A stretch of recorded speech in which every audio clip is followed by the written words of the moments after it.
There we go. Yeah, I would like to pose these questions for you in the audience, which you might like to ponder as I go through my presentation and take away with you at the end.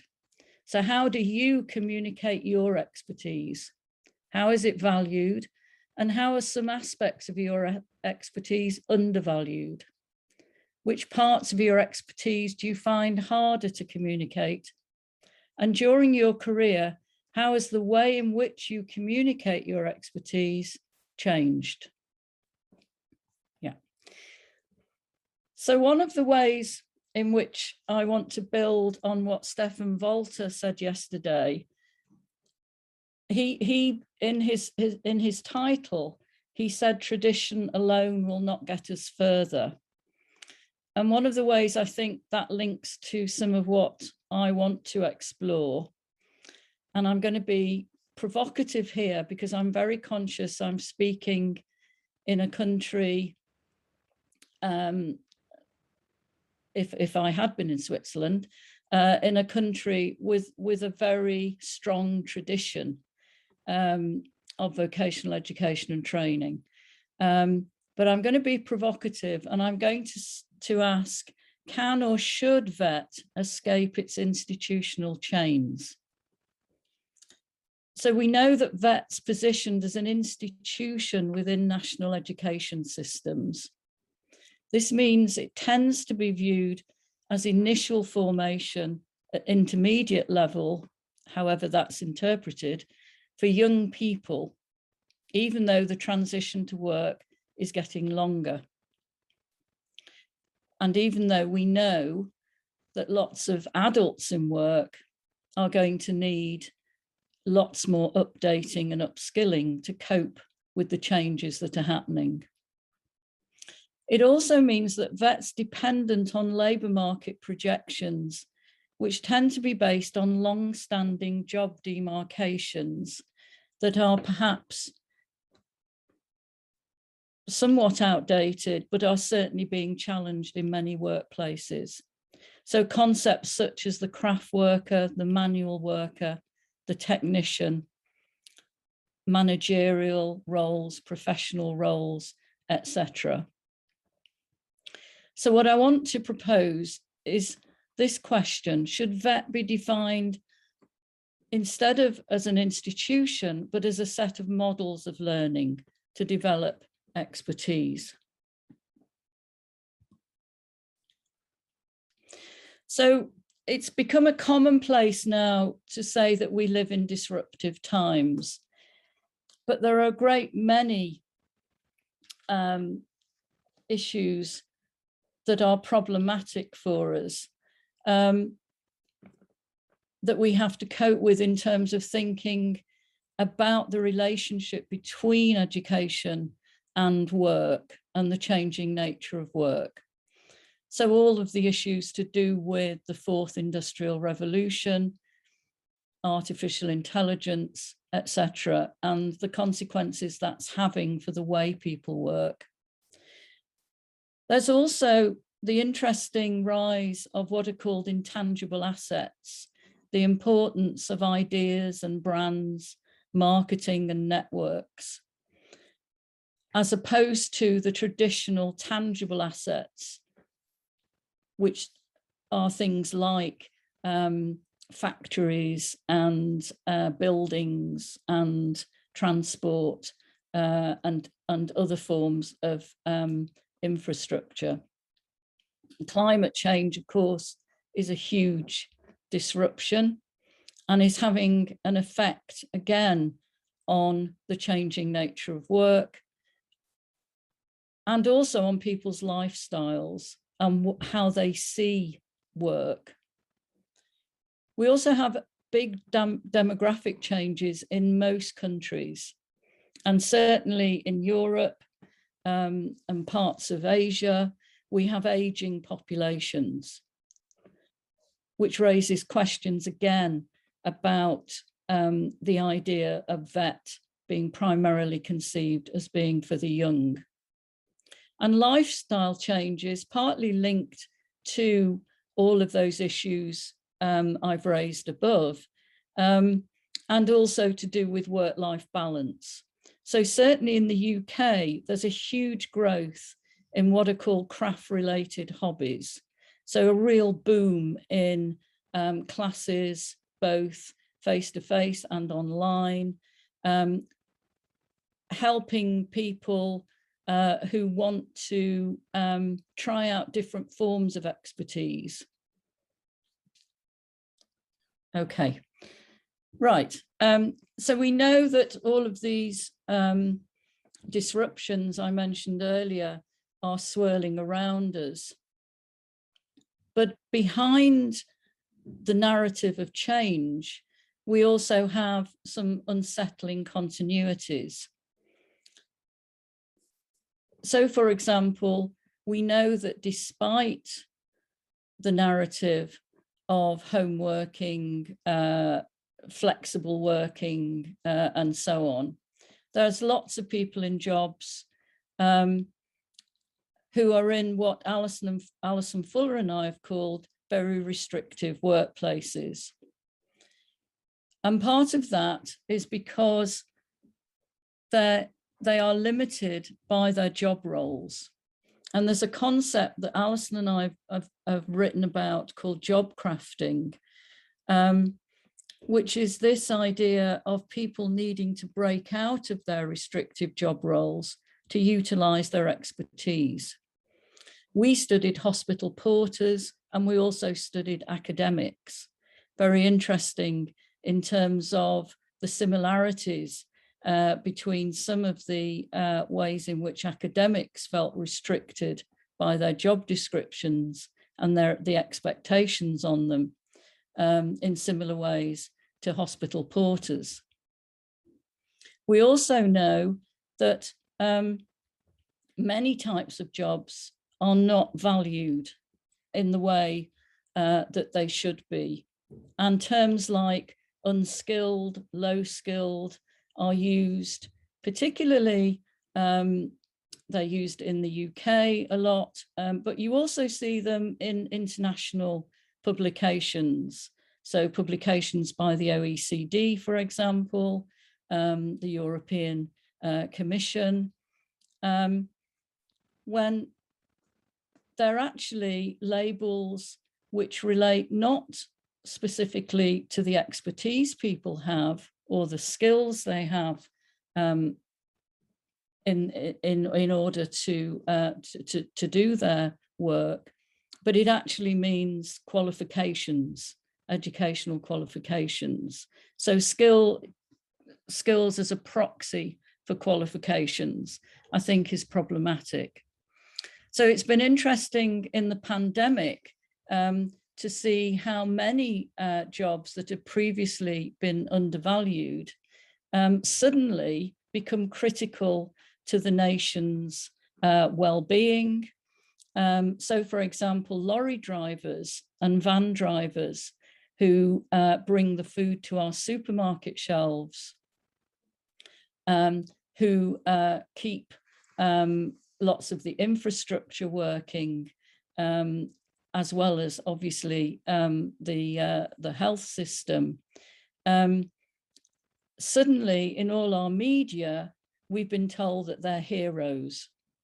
And UK lorry drivers, who are often derided in the UK as part of the low-skilled labour market, have seen their wages rise considerably due to the pandemic. Suddenly, they are very much in demand. So another continuity is gender stereotyping of job tasks. And there was some very interesting presentations partly related to this in the symposium I was in yesterday at the conference. And of course, there's a big difference in the way workplaces are organised and managed, including educational workspaces, displaying expansive and restrictive characteristics in ways which, again, limit the ways in which people can use their expertise. Right. Okay, so as the famous Irish poet W.B. Yeats once wrote, things fall apart and the centre cannot hold. So ways in which these disruptions, I think, have an impact on VET is that they are also disrupting one of the cornerstones of VET, or certainly cornerstones of VET traditions in many countries, is the notion of occupation. So obviously we still have the standard concept of occupation when people say I am. So I am an electrician, a chef, etc. We also, though, have many hybrid definitions of occupation. So I am a manager, an administrator, a consultant. And increasingly fluid definitions. So I work in a sector such as IT, marketing, etc. And then, interestingly, and certainly I've been interested in this in my discussions with lots of young people who I found are starting to talk about I am, rather than I am they're saying I am starting or building. So for example, a social enterprise, a startup, a pop-up.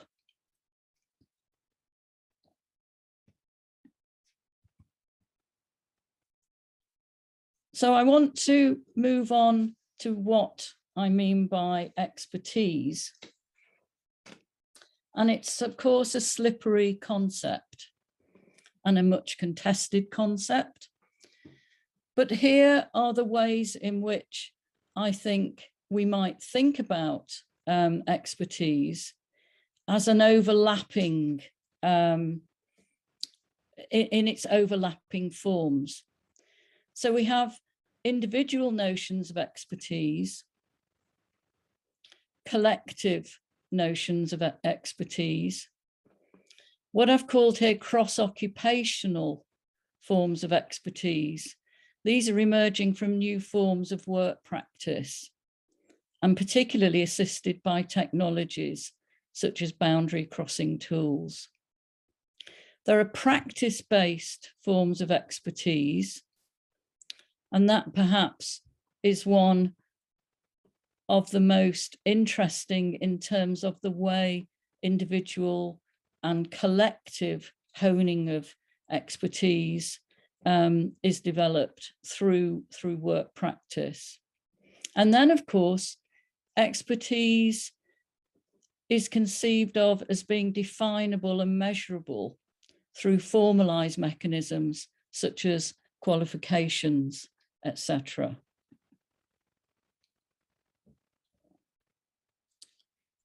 So in a recent article with my colleague David Guile, we drew on the field of communication studies to try and think about expertise through the lens of people who are not educationalists, who are coming at this from a different perspective. And Kuhn and Renstam in their writing talk about expertise as being autonomous. That's thinking about the individual expert who accumulates experience, goes through relevant training in order to be able to perform at a level that's superior to a novice. But they also talk about attributed expertise. That is, that the label of expert is afforded by relevant others. In other words, it's attributed to an individual by a range of other people, agencies, and so on. And also that expertise is a negotiated and contingent phenomenon whose meaning and status is constantly in flux. And they argue, along with other colleagues in communication studies, that individuals need to communicate their expertise through their practice in order to be acknowledged as experts.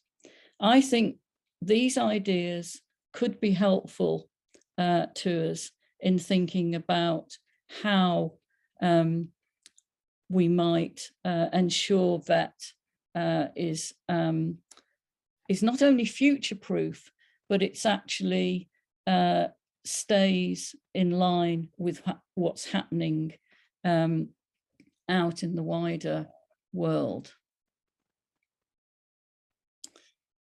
So connected to that is another concept, again from communication studies, this time from Barber et al., which is that expertise is a capacity for action. So they say it's not just an attribute, but a capacity for action.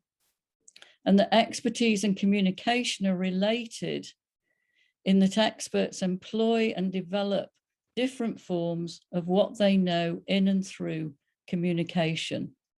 So it's organizational, it's embedded in networks of relationships, and it's extra organizational in that expertise authority depends not just on the understandings of the local others' judgments about the expert.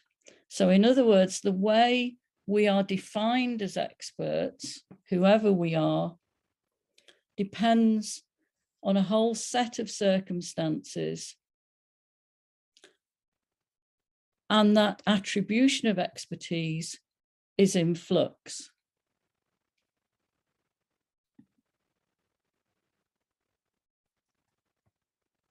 There we go.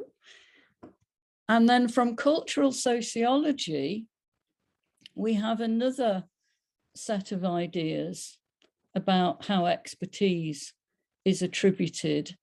And that's linked to what Boltanski and Thevenot have called economies of worth. And they began with the first 6 on this list. So they argue that somebody's expertise is linked to these 6 domains. So somebody's expertise could be valued because it has value in the marketplace, and that's by price. It might arise from the domain they called inspired. So in other words, the value might be related to the notion of creative talent. It could arise from a civic form of value, serving the public good. So if I go back to the point I made earlier about lorry drivers in the UK, all of a sudden their value seemed to rise. The value of their expertise appeared to rise, not just in the public's mind, but also in the mind of politicians, because they suddenly equated the value of what those workers did with the civic realm. There's a domestic domain.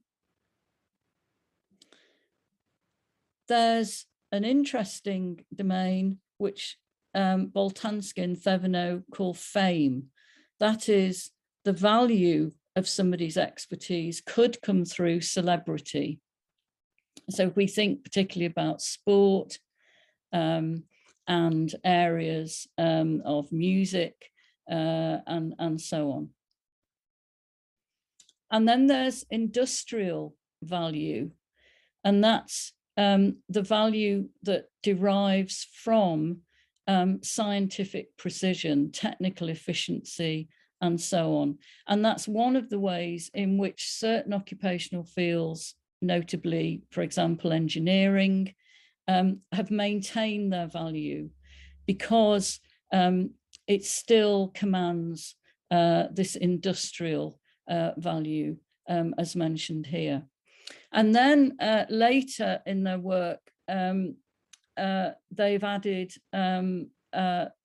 this domain that they've called green, which is about value coming from the extent to which expertise has sustainability or is linked to the development of sustainable products, for example, or in other ways.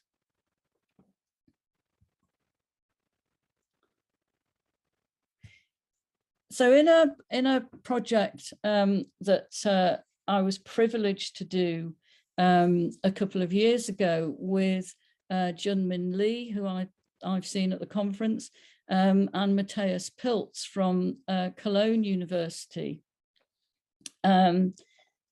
This was a comparative project where we looked at how apprentices were being trained in aerospace companies in Germany and England. And one of the aspects of the training that I've looked back to through the lens of these ideas from communication studies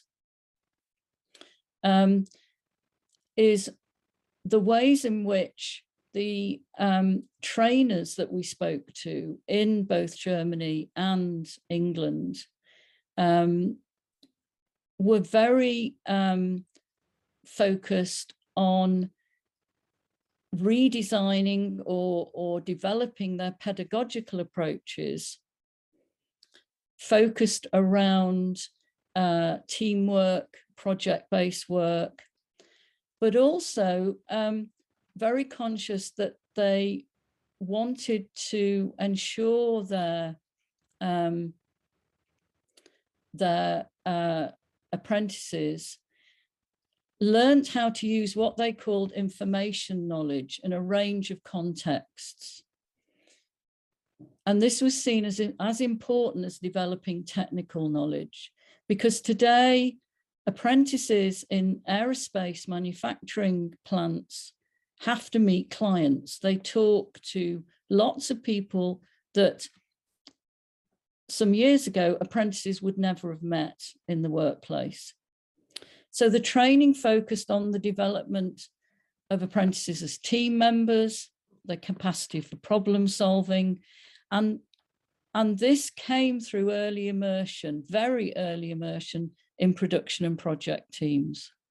So apprentices were not seen as novices in the traditional sense, but expected to contribute ideas and to help solve disputes in teams as work problems occurred. So behind this sat a commitment by these trainers and by supported by their companies to the idea of apprentices needing to learn how to communicate across boundaries in the workplace, to talk to all sorts of different people, and at the heart of that, to communicate their expertise as it developed.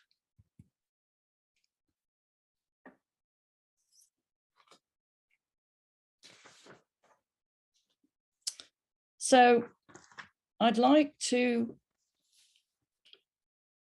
offer you some, what I would call ongoing thoughts.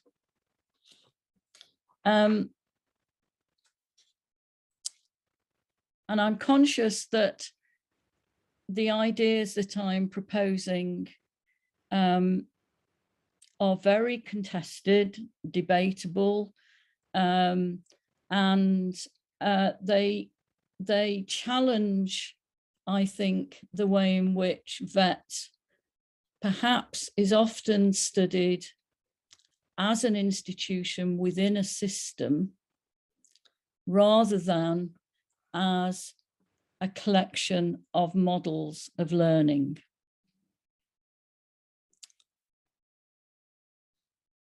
So what I want to argue is that if we try to think about expertise as being, or the development of expertise as being at the heart of VET,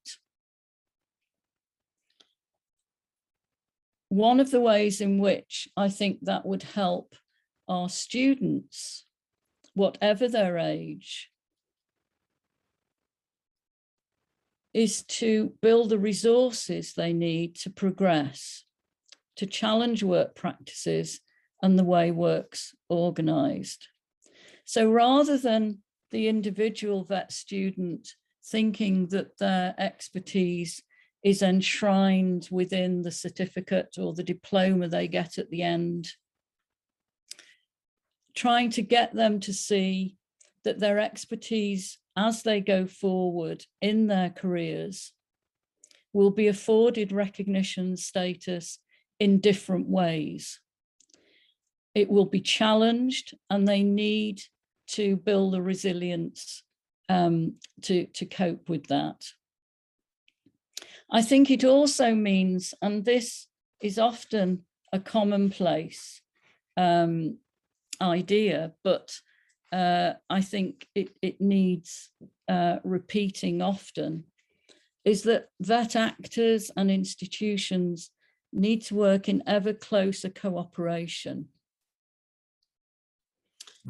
And, dare I say, to move more towards a co-production model where VET programs are co-produced by VET actors in education and in the workplace, and obviously involving other actors who may have something to contribute.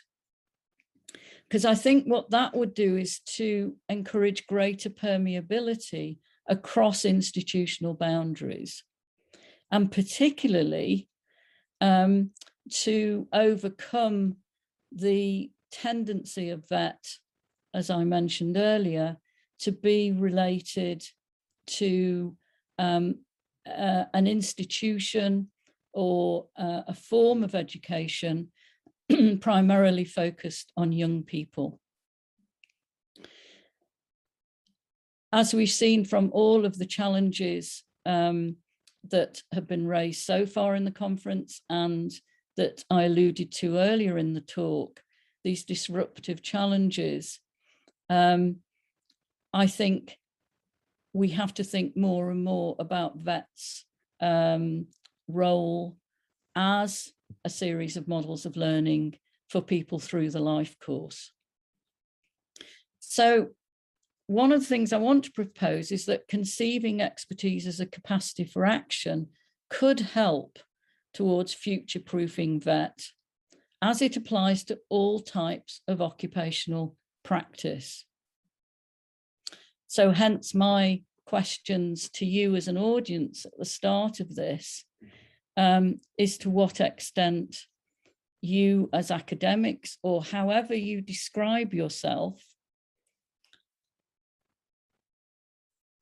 how does your expertise equate to this notion of a capacity for action?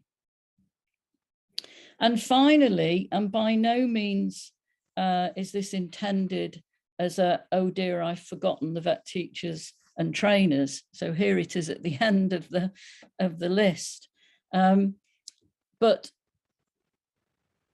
I think a key question for VET is how VET teachers and trainers get access to the development they need to develop their expertise, and also critically to the time that they need to do that. I think that links again to this need for greater co-production approaches to the development of VET programs, so that we get this permeability between education and the workplace. So in my mind, VET as a series of models of learning has always navigated the shifting sands of both change and continuity, of heritage and innovation, and quality and the marketplace. But I think if we continue to see it through an institutional lens, and I should add, I'm not saying institutions aren't important, and I'm not saying that the institutional approach has not brought great benefits for VET. But if we continue to see it within that potentially straitjacket, then I think that stops us thinking about vocational education and training as being a much wider concept that affects and should be part of people's lives throughout throughout the life course.